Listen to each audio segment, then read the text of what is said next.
Hello friends, இன்றைக்கி மாநதி சீரியலில் நல்லா நினச்சிட்டு ஷார்ட்டாக ரிவ்யூ பார்க்கலாம்.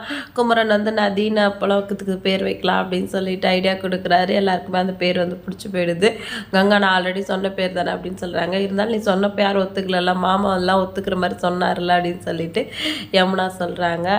சரி பேர் வச்சாச்சு, அடுத்து என்ன பண்ணலாம் அப்படின்னா அதுக்கு வந்து ஆட் ரெடி பண்ணணும் அப்படின்னு சொல்கிறாங்க. சரி பாட்டியும் நர்மதாயும் வச்சு நடிக்க வைக்கலாம் அப்படின்னு சொல்கிறாங்க.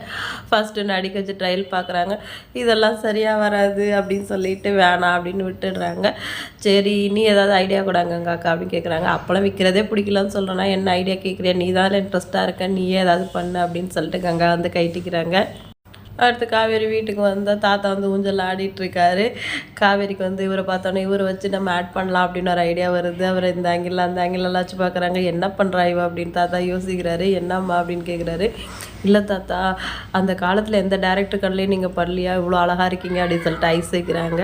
என்னம்மா உனக்கு என்ன பிரச்சனை, என்ன வேணும் அப்படின்னு சொல்லி தாத்தா கேட்குறாரு. இல்லை அம்மா அப்பளும் பிஸ்னஸ் பண்ணுறாங்கல்ல, அதை கொஞ்சம் டெவலப் பண்ணலான்னு இருக்கோம் அப்படின்னு சொல்கிறாங்க. ஏமா பணம் ஏதாவது வேணுமா அப்படின்னு சொல்லிட்டு தாத்தா கேட்குறேன். அதெல்லாம் வேணாம் தாத்தா, ஒரு ஆட் எடுக்கணும், அதுக்கு நீங்கள் நடிச்சு கொடுக்குறீங்களான்னு கேட்குறாங்க. ஐயே அதெல்லாம் எனக்கு சரியாக வராதுன்னு தாத்தா சொல்கிறாரு. இல்லை தாத்தா சும்மா ஃபோட்டோ போஸ்ட் கொடுத்தா போதும் அப்படின்னு சொல்கிறாங்க. திருப்பி காவேரி வந்து தாத்தா வச்சு ட்ரை பண்ணுறாங்க. அதுவும் ஒன்றும் சரியாக வரல. இதுக்கு மேலே என்னால் முடியாதுமா அப்படின்னு தாத்தா சொல்லிடுறாரு. என்னை விட விஜய் மாதிரி யாரையாவது எங்கே வச்சு எடுக்க ட்ரை பண்ணுமா அப்படின்னு சொல்லிட்டு அவரும் கைட்டிக்கிட்டு போயிடுறாரு. காவேரி இது கூட நல்ல ஐடியா இருக்கே, இவரு கூட நம்மளோட விளம்பரத்துக்கு யூஸ் பண்ணிக்கலாம் அப்படின்னு நினச்சிக்கிட்டு வீட்டில் போய்ட்டு விளம்பரத்துக்கு ஆள் கிடச்சாச்சு அப்படின்னு சொல்கிறாங்க. யார் அப்படின்னு கேட்கும்போது விஜய் தான் அப்படின்னு சொல்லவும், ஐயோ மாப்பிள்ளையா அதெல்லாம் வேணாம் அப்படின்னு சொல்லிட்டு சாரதாமா இவங்க விளையாட்டுத்தனமாக தான் பண்ண போய் இது பிரச்சனை ஆகிட போகுதுன்னு பயப்படுறாங்க. அதெல்லாம் இல்லைக்கா, யமுனா சூப்பராக இருக்கும் மாமா வச்சு பண்ண அப்படின்னு சொல்கிறாங்க. அதோட குமரன் இருந்துட்டு ஏன் என்னெல்லாம் வச்சு எடுக்க மாட்டிங்களா, நான் வந்து கொடைக்கானலில் அவர் வந்து ஆம்ஸ் கேமில் வந்து ஜெயிச்சிடலாம் அப்படின்னு சொல்கிறாங்க. ஆம்ஸ் கேமில் ஜெயிக்கிறது விளம்பரமும் ஒன்றாங்க அப்படின்னு கங்கா கேட்குறாங்க.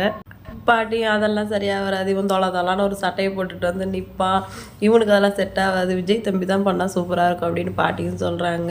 காவேரி வந்துட்டு சரி நான் அவங்க 2 பேருமே வச்சு எடுக்கிறேன், எது பெஸ்ட்டாக இருக்கும் அதை செலக்ட் பண்ணிக்கலாம்னு காவேரி சொல்கிறாங்க. அதெல்லாம் ஒன்றும் தேவையில்லைம்மா, விஜய் செஞ்சால் தான் நல்லாயிருக்கும் அப்படின்னு சொல்லிட்டு குமரன் சொல்கிறாரு. உங்களுக்கு என் மேலே எதுவும் கோவம் இல்லைம்மா அப்படின்னு காவேரி கேட்குறாங்க. அதெல்லாம் ஒன்றும் இல்லைம்மா, நீ விஜய் வச்சே பண்ணு அப்படின்னு சொல்லிட்டு குமரன் சொல்கிறாரு. அடுத்து காவேரி ஜாலியாக வீட்டுக்கு வராங்க. என்னம்மா அவங்க அம்மா வீட்டுக்கு போயிட்டு வரியா அப்படின்னு விஜய் கேட்குறாரு. ஆமாம் அப்படின்னு சொல்லிட்டு காவேரி சொல்கிறாங்க. இப்போ இதுவும் நல்லா தான் இருக்குது, இங்கேயே அம்மா வீடு இருக்கவும் புதுசுன்னு கிளம்பி போயிடுறா அப்படின்னு சொல்லி விஜய் சொல்கிறாரு. ஏன் அதில் என்ன பிரச்சனைன்னு காவேரி கேட்குறாங்க. இல்லை நீ டக்குன்னு கிளம்பி போயிடுற, எனக்கு தான் போர் அடிக்குது அப்படின்னு சொல்லிட்டு விஜய் சொல்கிறாரு. ஏதோ மிஸ் பண்ணுற மாதிரி பேசுகிறீங்களே அப்படின்னு சொல்லிட்டு காவேரி விஜயை பார்க்குறாங்க. ராகினி வந்து தூரமாக வந்து பார்த்துட்ருக்காங்க. இதை காவேரி பார்த்துட்டு ராயினை வெறுப்பேற்றினதுக்காக விஜய்கிட்ட சிரிச்சு பேசிகிட்டு இருக்காங்க. ஏங்க எப்பயோ வச்ச டிபி இன்னும் வச்சுருக்கீங்களே, வேறு டிபி மாற்றலான்னு கேட்குறாங்க. 1 மாதம் முன்னாடி தானே வச்சேன் அப்படி சொல்லி விஜய் சொல்கிறாரு.